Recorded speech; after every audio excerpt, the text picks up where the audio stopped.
Good morning everyone. Today we are going to study trick to solve summation series by using definite integration.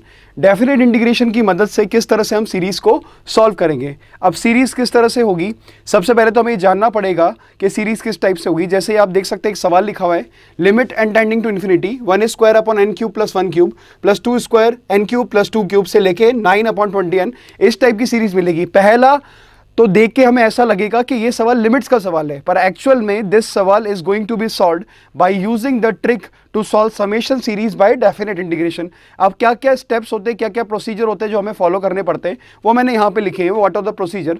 सबसे पहला procedure है बच्चों, convert the series in the form of sigma.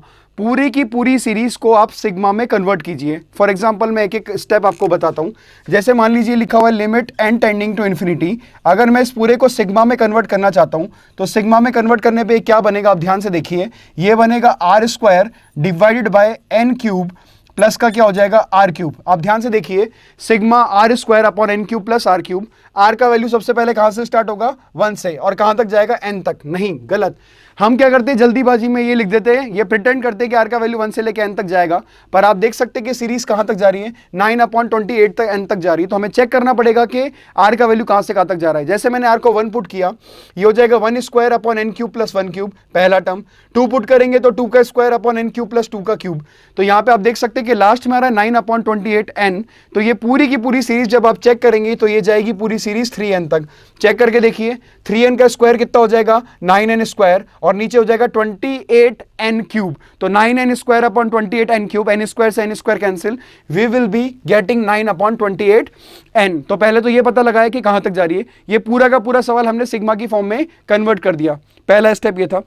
दूसरा step, convert the complete function in the form of r by n and take out 1 by n from the limit. हमें 1 by n तो बाहर निकालना है limit से, और साथ के साथ क्या करना है, पूरे सवाल को r बाय n में कन्वर्ट करना है. कैसे करेंगे देखो ध्यान से. ये हो जाएगा limit n tending to infinity. हम क्या करेंगे, डिनोमिनेटर से एन क्यूब बाहर निकाल रहे हैं. अगर डिनोमिनेटर से मैं एन क्यूब बाहर निकालूंगा तो पहले मैंने 1 बाय n को बाहर निकाल लिया. एन क्यूब में से बाहर निकालने पे एन स्क्वायर मैंने आर स्क्वायर को दे दिया. तो ये हो जाएगा आर बराबर 1 से लेके 3n.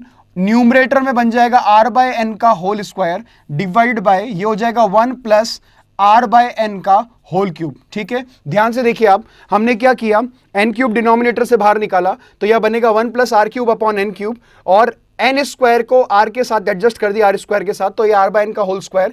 एक एन डिनोमिनेटर बचेगा, उसको हमने बाहर निकाल लिया. This is the second step.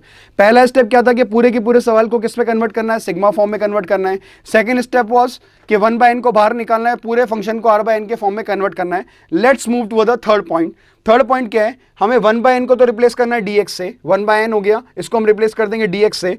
Sigma को रिप्लेस करना है इंटीग्रेशन से, लिमिट भी हट जाएगा. सिग्मा को रिप्लेस करना है इंटीग्रेशन से, और r बाय एन को रिप्लेस करना है x से. तो हम पहले वो काम कर देते हैं. क्या काम कर देते हैं, पहले तो इंटीग्रेशन लगा देते हैं. यहाँ पे 1 बाय एन तो किससे रिप्लेस हो जाएगा, dx से रिप्लेस हो जाएगा. सिग्मा रिप्लेस हो जाएगा इंटीग्रेशन से, वो मैंने लगा दिया यहाँ पे. r बाय एन किससे रिप्लेस हो जाएगा, x से. तो ये हो जाएगा x square into D x divide by 1 plus, फिर से r किससे रिप्लेस हो जाएगा, आर बाय एन एक्स से.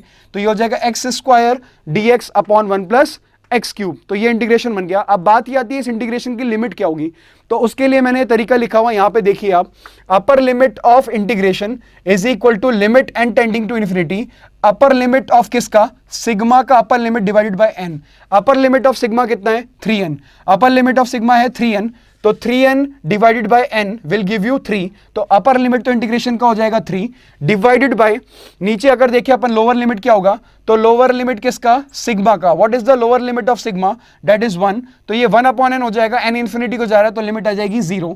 तो 0 से लेके 3 integration of x square D x upon 1 plus x cube. अब क्या करेंगे, अगर आप इसका इंटीग्रेशन करना चाहते हैं तो हमने 3 से डिवाइड कर लिया और 3 से मल्टीप्लाई कर लिया, तो 3x स्क्वायर डी एक्स. आप देख सकते हैं ये किसका इंटीग्रेशन लिखा हुआ है, this is the integration of, this is F dash x and this is F x. F dash x upon F x का इंटीग्रेशन क्या होता है, एल एन एफ एक्स. तो ये हो जाएगा एल एन के अंदर मॉड के अंदर 1 प्लस एक्स क्यूब, और लिमिट क्या लग जाएगी बच्चों, लिमिट लग जाएगी 0 से लेके 3 तक. तो ये आ जाएगा 1 बाई 3, दिस इज 1 बाई 3. हम क्या करेंगे, x की जगह पहले 3 डाल देंगे. 3 का क्यूब 27, 27 प्लस 1 कितना हो जाएगा 28. तो इट विल बी ln के अंदर 28 माइनस 0 पुट करेंगे तो ln के अंदर क्या आ जाएगा 1. सभी लोग जानते हैं कि ln 1 का वैल्यू कितना होता है 0.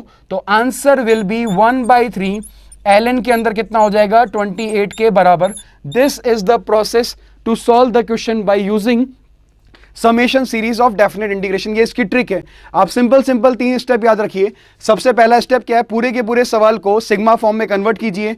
सेकेंड स्टेप इज r/n की फॉर्म में पूरे सवाल को कन्वर्ट कीजिए और साथ के साथ 1/n को बाहर निकालिए। रिप्लेस किस किस को करना है, 1/n को रिप्लेस करना है dx से, सिग्मा को रिप्लेस करना है इंटीग्रेशन से, r/n को रिप्लेस करना है x से, और अपर लिमिट ऑफ इंटीग्रेशन जो होगी वो होगी upper limit of sigma divided by n और n टेंडिंग टू इन्फिनिटी, और लोअर लिमिट ऑफ इंटीग्रेशन होगी lower limit of sigma divided by n tending to infinity.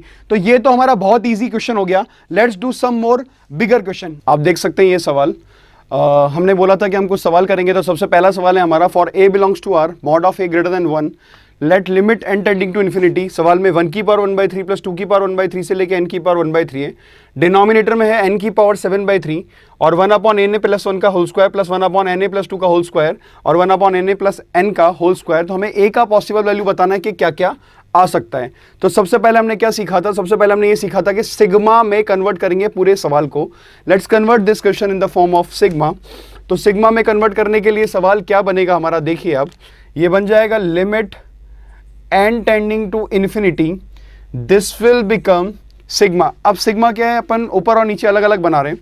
अगर मैं न्यूमरेटर की बात करूं तो सिग्मा क्या बनेगा, न्यूमरेटर में सिग्मा बन जाएगा r की पावर 1/3। r का वैल्यू 1 से लेके n तक जाएगा। आप देख सकते हैं r का वैल्यू 1 पुट करूंगा तो 1 की पावर 1/3, 2 की पावर 1/3 से लेके n की पावर 1/3 डिवाइडेड बाय डिनोमिनेटर की बात करूं तो डिनोमिनेटर में n की पावर 7/3, तो वैसा का वैसा। सिग्मा की बात करें तो r बराबर 1 से लेके n, ये हो जाएगा 1/na प्लस r का whole square. This is the sigma. आप देख सकते हैं r का वैल्यू 1 पुट करेंगे तो na प्लस 1 का whole square plus na plus 2 का whole square plus na plus 3 का होल स्क्वायर और लास्ट में n पुट करेंगे तो na प्लस n का whole square. We have converted the whole question in the form of sigma. अब बात ये आती है कि पूरे के पूरे सवाल को आपको किस फॉर्म में कन्वर्ट करना है, r/n के फॉर्म में।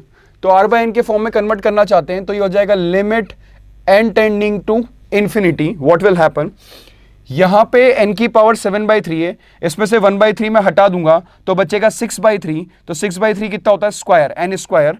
और आप देख सकते हैं यहां पे इसके पास चली जाएगी n की पावर 1/3, तो this will become sigma r upon n की पावर 1/3, r 1 से लेके n तक। और डिनोमिनेटर में आप देखिए क्या बचेगा, n स्क्वायर बचेगा। डिनोमिनेटर में n स्क्वायर बचेगा यहाँ पे, और इसमें से n स्क्वायर कॉमन निकाल लूंगा मैं। I will take out n square common from here. तो n स्क्वायर अगर बाहर आएगा तो n स्क्वायर से n स्क्वायर कट जाएगा, तो ये हो जाएगा 1/n स्क्वायर सिग्मा में से। और सिग्मा में क्या बचेगा, r बराबर 1 से लेके n, it will be 1/n square common निकाल लिया, यानी ये बचेगा a प्लस r/n का whole square. Now the question is converted like this. तो आप देख सकते हैं कि n स्क्वायर से n स्क्वायर क्या हो गया, कैंसिल। पर अब क्या है, अलग अलग सिग्मा में कन्वर्ट कर दिया। ऊपर अलग सिग्मा है, नीचे अलग सिग्मा है, दोनों डिफरेंट सिग्मा है। तो हमने क्या किया, ऊपर भी 1/n से मल्टीप्लाई कर दिया और नीचे भी 1/n से डिवाइड कर दिया। तो अगर अपन ऐसा करेंगे तो यहां पे कितना हो जाएगा 1/n, और यहां पे भी हो जाएगा 1/n, यानी 1/n हमारे पास dx में कन्वर्ट करने के लिए बचेगा। तो व्हाट विल हैपन, यहां से आप देख सकते हैं कि limit n tending to infinity, अगर मैं बात करूं ये कितना बन जाएगा 1/n sigma r is equal to 1 से लेके n, it will be r/n की power 1/3 divided by again 1/n sigma r is equal to 1 से लेके n, it will be 1/a plus r/n का होल स्क्वायर। इस क्वेश्चन को हम क्या लिख सकते हैं अगर कन्वर्ट करना चाहिए इंटीग्रेशन में, और ये पूरा आंसर हो जाएगा आपका अगर कन्वर्ट करना चाहोगे। ऐसा एक बात और, इसका वैल्यू हमें 54 के बराबर दे रखा था, the value is equal to 54। तो यहां पे आप देख सकते हैं कि कन्वर्ट करेंगे तो ऊपर वाला फंक्शन बन जाएगा 0 से लेके 1, ये हो जाएगा x की पावर 1/3 डिवाइड बाय नीचे वाला फंक्शन क्या बन जाएगा, अगेन 0 से लेके 1, और ये बन जाएगा 1/a प्लस एक्स का whole square, a plus x का होल स्क्वायर और dx, और यहां पे भी क्या आ जाएगा dx। Let's do the integration. x की पावर 1/3 का इंटीग्रेशन की अगर हम बात करें, x की पावर 1/3 का इंटीग्रेशन की बात करें तो x की पावर 1/3 प्लस 1 यानी 4/3, तो इट विल बी 3/4 x की पावर कितना हो जाएगा, x की पावर कितना हो जाएगा 4/3। लिमिट क्या होगी 0 से लेके 1 डिवाइडेड बाय ये हो जाएगा dx upon a plus x का whole square. The integration will be -1/a plus x limit कितनी हो जाएगी 0 से लेके 1। ये अगर आप सॉल्व करेंगे तो x की जगह 1 डालूंगा तो न्यूमरेटर में तो बचेगा 3/4 और 0 पुट करने पे 0 हो जाएगा। डिनोमिनेटर में क्या बचेगा वो देख लेते हैं। ये माइनस का बचेगा 1/a+1, 1/a+1 माइनस का 1/a। अगर आप यहाँ पे एलसीएम लेंगे तो एलसीएम लेने पे क्या हो जाएगा a माइनस a माइनस 1, यानी ये पूरा बैलेंस्ड हो जाएगा। Means it will be 3 times a into a+1 divided by 4। अच्छा, ये पूरा किसके बराबर दिया हुआ था 54 के बराबर। 3 की टेबल से कितनी बार कैंसिल हो जाएगा, दिस विल बी 1 and 8, 18 के बराबर। तो आपको मिल जाएगा a into a+1 that will be equal to 4 into 18 will give you 72। और अगर आप इसको फैक्टराइज करेंगे या इसको सॉल्व करेंगे तो आपको एक ही दो वैल्यूज मिल जाएगी। क्या क्या मिल जाएगी, I think one value will be 8। अगर आप सॉल्व करेंगे तो एक वैल्यू a का 8 मिल रहा है और दूसरा वैल्यू मेरे हिसाब से 9 मिल जाएगा, माइनस का 9। चेक कर लेते हैं हम लोग। अगर 8 पुट करूंगा तो 8 into 8+1 9, 8 9 is 72, it is satisfying.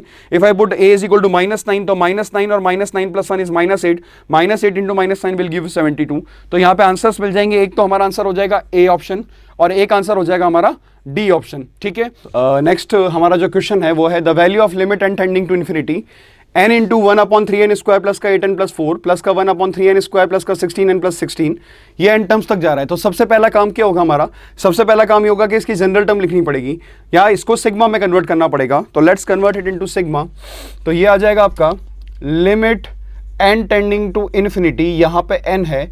अगर मैं इसको सिग्मा के फॉर्म में कन्वर्ट करना चाहूँ तो r बराबर 1 से कहाँ तक जाएगा वो अभी देखना पड़ेगा, n टर्म्स तक ही जा रहे हैं। इसका जनरल टर्म आएगा 3n स्क्वायर, 3n स्क्वायर सब में कांस्टेंट है, 3n square is constant in each term. Next will be 8 times nr और लास्ट आएगा 4r स्क्वायर। r का वैल्यू 1 से लेके n तक जाएगा, आप चेक कर लीजिए। अगर मैं r को 1 पुट करता हूं तो 3n स्क्वायर प्लस का 8n प्लस का 4 that is the first term. r को 2 पुट करूंगा तो 3n स्क्वायर प्लस का 16n प्लस 2 का स्क्वायर 4 4 4 जा 16। तो हमने इसका सिग्मा फॉर्म तो कन्वर्ट कर दिया कि limit n tending to infinity n into sigma r बराबर 1 से लेके n 1/3n स्क्वायर प्लस का 8n प्लस का 4r स्क्वायर। अब what is the next deal, we have to take out n square common from the denominator. तो it will become limit n tending to infinity. अगर मैं denominator से n square common निकालूंगा, एक n already बाहर है तो बाहर क्या बच जाएगा 1/n बचेगा।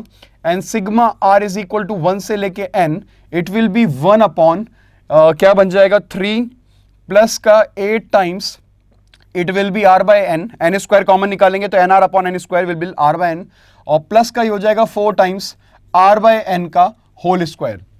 ये इस तरह से कन्वर्ट हो जाएगा। तो पूरा का पूरा फंक्शन आप देख सकते हैं कि r बाय n की फॉर्म में कन्वर्ट हो गया। पूरा फंक्शन r बाय n की फॉर्म में कन्वर्ट हो गया तो हमें क्या करना है, लिमिट आपको पता ही है, सवाल को आप कन्वर्ट कर दीजिए डायरेक्टली। कन्वर्ट कैसे करेंगे, 1 बाय n को dx में और लिमिट लगा दीजिए। तो आप देख सकते हैं कि लिमिट तो क्या आ जाएगी 0 से लेके 1 तक आ जाएगी। 1 बाय n dx में कन्वर्ट हो जाएगा तो it will be dx divided by r by n x पे कन्वर्ट हो जाएगा। तो यहां से स्टार्ट करते हैं, ये 4x स्क्वायर हो जाएगा प्लस का 8x हो जाएगा और प्लस का 3 हो जाएगा। तो it will B 4x square plus का 8x प्लस का 3।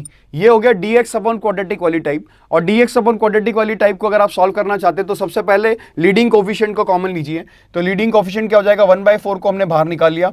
दिस विल बी 0 से लेके 1 dx divided bye it will B क्या बचेगा x स्क्वायर बचेगा प्लस का 2x बचेगा प्लस का 3/4 बचेगा, प्लस का 3/4 बचेगा। इसको क्या करेंगे परफेक्ट स्क्वायर में कन्वर्ट करेंगे तो ये हो जाएगा 1/4 0 से लेके 1 it will be dx divided bye क्या हो जाएगा, इसको हम ऐसे लिख सकते हैं x स्क्वायर प्लस का 2x प्लस का 1 माइनस का 1/4। आप देखिए मैंने 3/4 को ऐसे लिख दिया, 1 माइनस 1/4 क्यों लिखा अभी समझ में आ जाएगा। दिस क्वेश्चन इज पर कन्वर्टेड इनटू परफेक्ट स्क्वायर। तो 1/4 ये हो जाएगा 0 से लेके 1 dx अपॉन ये हो जाएगा x प्लस 1 का होल स्क्वायर माइनस का 1/2 का होल स्क्वायर। आप देख सकते हैं x स्क्वायर प्लस का 2x प्लस 1 बन जाएगा x प्लस 1 का होल स्क्वायर और माइनस का 1/4 बन जाएगा 1/2 का होल स्क्वायर। यहां तक पहुंच गए। This is the integration of dx upon x square minus a square. And ये किसका इंटीग्रेशन होता है, ये ln में होता है। तो दिस विल बी 1/4 ln का इंटीग्रेशन क्या होता है 1/2 टाइम्स a का काम कर रहा है यहाँ पे 1/2। ln के अंदर होगा x minus a upon x plus ए, यानी x प्लस 1 माइनस का half divided by x plus 1 plus का हाफ। आप देख सकते हैं x का काम यहाँ पे x प्लस 1 कर रहा है तो ln x minus a upon l n x plus a. इस पे लिमिट लगा दें हम, लिमिट कहां से कहां तक जाएगी, 0 से लेके 1 तक। ये 2 से 2 कैंसिल हो गया, बाहर 1/4 लिखा हुआ है। तो जब आप इसको सॉल्व करेंगे यू कैन कैलकुलेट इट, आप इसको कैलकुलेट करके देख लेंगे। सबसे पहले लिमिट में एक्स की जगह 1 पुट करेंगे, देन लिमिट में एक्स की जगह क्या पुट करेंगे, 0 पुट करेंगे। तो अगर आप सॉल्व करेंगे तो you will be getting log of 9/5, this will be 1/4 log of 9/5, इसका आंसर आ जाएगा। हमें बोला गया कि इसका आंसर आता है 1/a log of b/c, where abc belongs to natural number in their lowest form. तो मॉड के अंदर a minus b plus c plus 3 का वैल्यू बताना है। तो कंपैरिजन कीजिए, अगर इसको और इसको कंपेयर करूंगा तो सबसे पहले आप देख सकते हैं a का वैल्यू आपको 4 दिखाई देगा, b का वैल्यू आपको 9 दिखाई देगा, और c का वैल्यू जो दिखाई देगा वो 5 दिखाई देगा। What we have to calculate, we have to calculate this value, mod of a minus b plus का c प्लस का 3। तो मॉड के अंदर हम देखें a का वैल्यू कितना आ रहा है 4, b का वैल्यू है 9, प्लस c का वैल्यू कितना है 5, और प्लस का कितना है 3। तो आप देख सकते हैं कि 5 + 4 इज 9, 9 से 9 कैंसिल हो गया, द आंसर विल बी 3। तो these are the question based on the summation series of definite integration. अब एक बात हमेशा ध्यान रखिए कि हमें पता कैसे लगेगा सर कि हमें ये सवाल को सॉल्व करना है, कि डेफिनेट इंटीग्रेशन से सॉल्व होगा कि लिमिट से सॉल्व होगा, क्योंकि यहाँ पे लिमिट दिख रहा है। तो बच्चे क्या थोड़े से कंफ्यूज हो जाते हैं कि हम लिमिट से सॉल्व करें कि डेफिनेट इंटीग्रेशन से सॉल्व करें। एक बात आप नोट कीजिए, आई am giving you a line of thinking. Line of thinking क्या है कि इसका आंसर लॉग के फॉर्म में आ रहा है। अगर इसका आंसर लॉग के फॉर्म में आ रहा है तो लिमिट से सॉल्व करने पे तो लॉग के फॉर्म में आएगा नहीं। इसका मतलब ये हुआ कि डेफिनेट इंटीग्रेशन से सॉल्व होगा। मान लीजिए कहीं पे ऐसा लिखा हुआ है साइन इनवर्स, tan इनवर्स, तब भी हमारे दिमाग में लाइन ऑफ थिंकिंग ये आनी चाहिए कि ये सवाल डेफिनेट इंटीग्रेशन से सॉल्व होगा, rather than solving that question from limits. ये एक लाइन ऑफ थिंकिंग बता रहा हूं, मैं ये नहीं कह रहा कि 100% ऐसे सॉल्व हो जाएगा। I am giving you a line of thinking, 90% chances है वो डेफिनेट इंटीग्रेशन से सॉल्व हो जाएगा। तो these are some question based on the summation series of definite integration. दूसरी बात ये कि ये जो टॉपिक है it is very very important for JEE advance. कई बार जेईई एडवांस में इस टॉपिक के ऊपर क्वेश्चन पूछे जाते हैं। So many times question have been asked from this topic. 1 या 2 क्वेश्चन आपको जरूर मिलेंगे आईआईटीज के पेपर में, ठीक है। तो अगर ये वीडियो आपको अच्छा लगा हो तो चैनल को सब्सक्राइब कीजिए, वीडियो को लाइक कीजिए और शेयर कीजिए। Thank you so much everyone.